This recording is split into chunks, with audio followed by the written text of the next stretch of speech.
영국은 한국이 G7에 합류하는 것을 희망한다. 최근 톰 두겐다트 영국 하원 외교특별위원회 위원장이 한국이 G7 정상회의에 초청된 것에 대해 이처럼 말했습니다. 한국이 친중국 성향을 보인다며 절대로 G7에 포함되면 안 된다고 외치고 있는 일본과는 완전히 반대 의견을 내놓았죠. 이탈리아는 최근 K방역 열풍이 뜨겁습니다. 최근 이탈리아 일일 신규 확진자 추세를 보시면 2차 팬데믹이라고는 찾아볼 수 없을 정도로 잠잠하죠. 3, 4월에 코로나 1차 팬데믹을 겪은 이후에 이탈리아는 한국산 진단키트를 대규모 수입했고 이를 통해 공격적인 검사를 시작한 결과 현재는 안정적인 상황입니다. 베네토주 트러비소 병원의 로베르토 리골리 미생물학 교수는 현지 일간지 코리에르 델라 세라와의 인터뷰에서 한국산 진단키트에 대해 극찬하며 이렇게 말했습니다. 한국의 진단키트가 이탈리아의 해결책이라 믿는다. 라며 합리적인 가격에 정확도도 높다고 전했습니다. 여기에 최근 한국 정부로부터 마스크를 받은 이탈리아 참전용사가 이탈리아 일간지에 대한민국은 1950년부터 1953년까지 한국의 자유를 위해 싸운 참전용사들을 잊지 않았다. 참전용사 유가족당 100장이 넘는 KF94 마스크와 진심이 담긴 소포를 보내주었다. 라는 글을 실었고 이 소식이 이탈리아 전역에 퍼지면서 이탈리아 국민들의 눈물샘을 자극하는 동시에 한국의 뜨거운 감사의 인사를 보내고 있습니다. 이뿐만이 아닙니다. 최근 유럽연합이 한국의 경기도와 손잡고 코로나19 치료제를 공동으로 개발하기로 하는 파격적인 딜을 성공시켰습니다. 이번 딜이 놀라운 것이 유럽연합 집행위가 직접 추진 중인 슈퍼컴퓨팅 플랫폼을 활용한 코로나19 치료제 개발 프로젝트의 주관기관 관계자까지 참여해 한국과 슈퍼컴퓨팅 그리고 랄록시펜을 활용한 기술을 모두 공유하기 때문에 한국과 유럽연합이 공동으로 세계에서 가장 확실한 코로나 치료제를 가장 이른 시기에 내놓을 가능성이 높아졌다고 볼 수 있습니다. 자, 그런데 한국의 진짜 대박을 안겨준 유럽 국가는 따로 있습니다. 프라하성과 세계 3대 온천 관광지 카를로 비바리로 유명한 나라 체코. 최근 체코 정부는 비유럽 국가 중 처음으로 한국만 아무런 제한 없이 체코 입국을 허용했습니다. 즉 이제부터 한국인은 코로나19 위험국에서 12시간 이상 머물지 않았다면 자가격리는 물론이고 의무검사도 받지 않고 체코에 여행할 수 있게 되었습니다. 구스타브 슬라메시카 주한 체코 대사는 체코 정부가 한국을 비유럽 국가 중에서 최초로 국경을 열었다.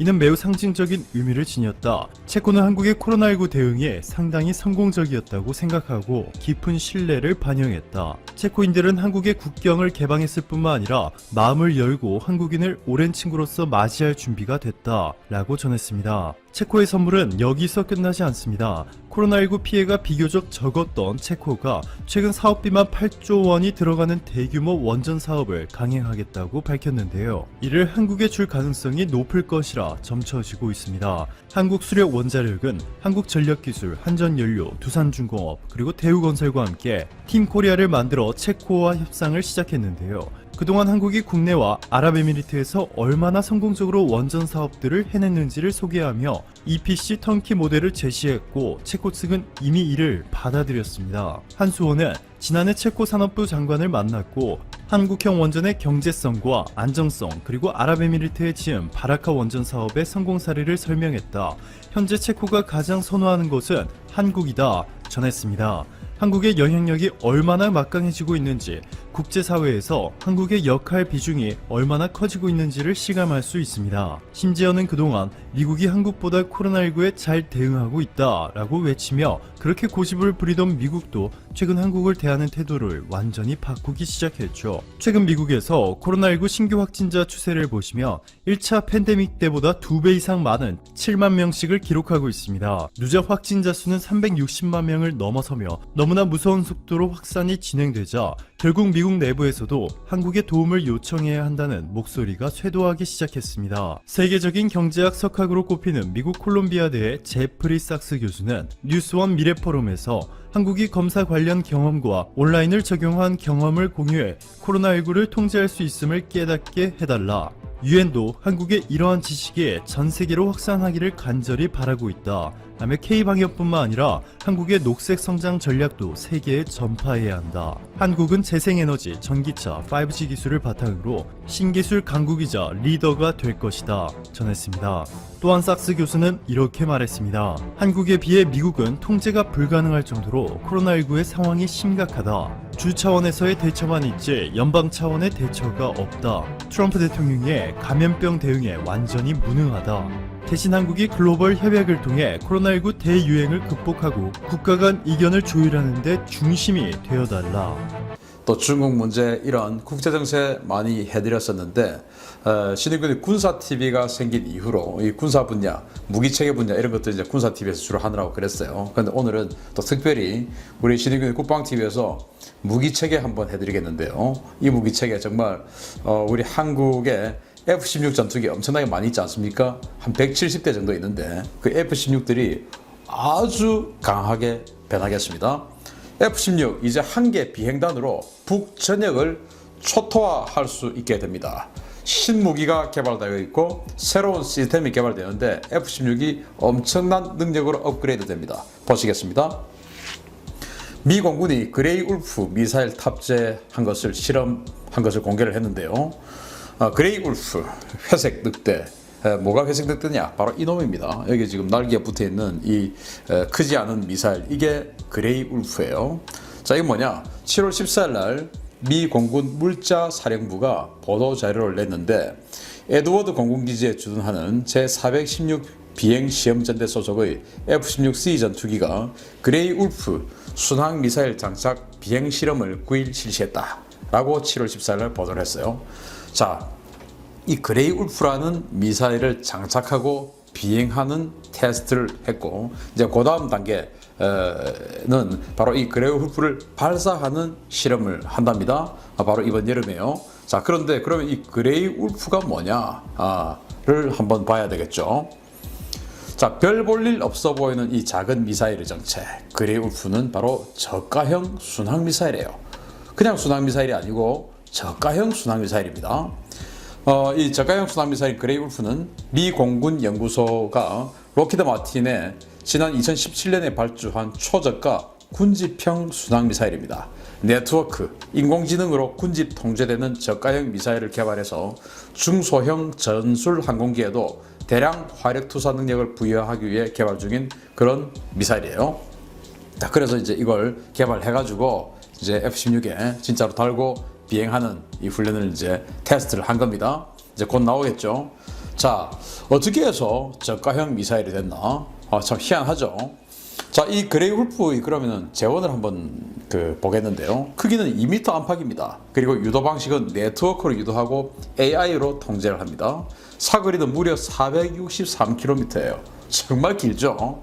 가격은 불과 10만에서 최대 30만 달러. 그러니까 크기는 매버릭, 지금 뭐 아주 오랫동안 미 공군의 전투기에서 활약하는 공대지 유도 미사일이죠. 매버릭. 그리고 능력은 제즘. 그러니까 지금 미 공군이 최신 공대지 순항 미사일로 사용하는 제즘입니다. 370km 기본형, 그리고 사거리 연장형인 제즘 ER은 970km까지 날아가는 그 제즘. 그런데 가격은 헬파이어네? 이제 이렇게 되는 것이죠. 헬파이어. 바로 아파치 공격헬기에 장착하는 대전차 미사일이죠. 뭐 한 발에 한 10만 달러 안팎입니다. 그러니까 가격은 헬파이어밖에 안 되는 것이 능력은 제즘, 그리고 크기는 매버릭 정도밖에 안 되네. 이 매버릭은 우리 FA-50에도 탑재가 되거든요. 그래서 이 FA-50 같은 그런 소형 전투기도 앞으로 미국하고 관계 좋아서 이런 그레이 울프 같은 거 장착을 하고, 그리고 앞으로 제가 또 좀 이따가 또 설명을 드릴 그 시스템하고 연동을 하게 되면 FA-50도 상당한 능력을 발휘하는 전투기가 되는 거예요. 자, 그러면은 어떻게 해서 이게 저가가 되냐? 네트워크, AI. 자, 미사일 같은 경우에, 제즘 미사일 같은 경우에 한 발에 80만 달러 하거든요. 그런데 80만 달러 해서 370km를 날아가요. 그런데 그럼 제즘을 구성하는 요소 중에서 가격이 올라갈 수 있는 요소는 뭐냐? 바로 탐지 센서입니다. 그러니까 멀리 이제 비행을 해야 되는데 날아가면서 탐지를 하고, 스스로 탐지를 하고 이제 공격을 하는 이제 이건데, 탐지하는 센서가 대단히 비싼 거예요. 그리고 이제 추진체 이런 것들인데, 자, 그런데 이 그레이 울프 같은 경우는 탐지 센서가 없어요. 그냥 자신의 위치를 식별할 수 있는 GPS 같은 이런 이제 위치 확인 장치, 그리고 통신 장치만 있습니다. 통신은 그러면 자기는 어디 가냐? 자기는 그냥 날아가는 거예요. 날아가는데 그 위치 보정 그리고 유도는 어디서 해주냐?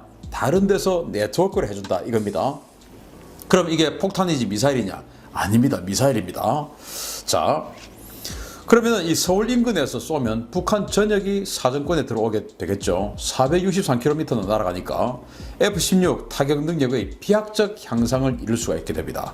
자, F-16 우리 한국 공군이 170대 정도 가지고 있는 그런 수적으로는 완전히 주력 전투기죠. 그리고 능력도 사실 F-16 대단히 좋아요.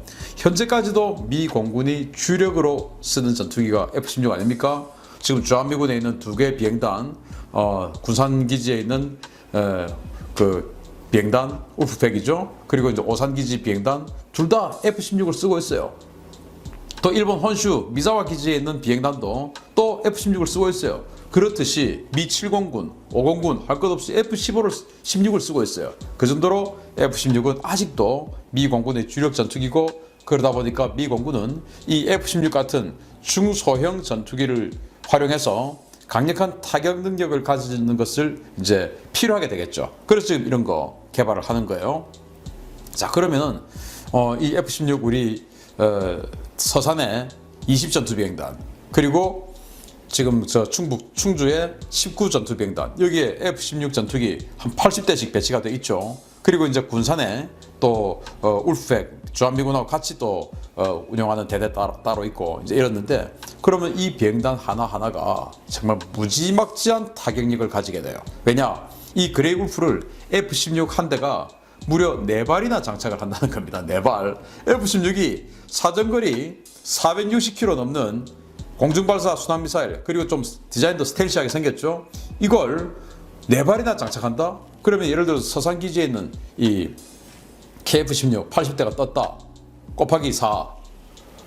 300발 넘는 장거리 순항미사일이 북한 하늘을 완전히 뒤덮어버릴 수도 있죠. 우리가 이거 많이 수입한다면. 그 정도로 엄청난 타격 능력을 가지게 되는 것이고, 앞으로 원주기지에 있는 FA-50 이런 것들도 이 F-16처럼 이런 식으로 F-16처럼 4발은 못 달겠지만 이제 FA-50은 능력이 좀 약하니까 그럼 2발 달고 그냥 이 중부 전선에 그냥 확 그냥 때려버릴 수 있는 겁니다.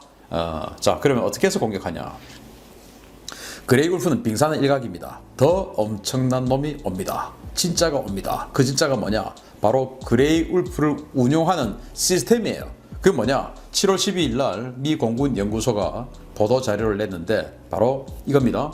미 공군 연구소는 비행 중인 탄약이 서로 커뮤니케이션을 할 수 있는 새로운 기술을 구현하기 위한 첫 번째 테스트를 준비 중이며, 이 테스트에서는 획득된 표적을 어떻게 할당하고 공격할 것인지 결정하는 절차를 시연할 것이다.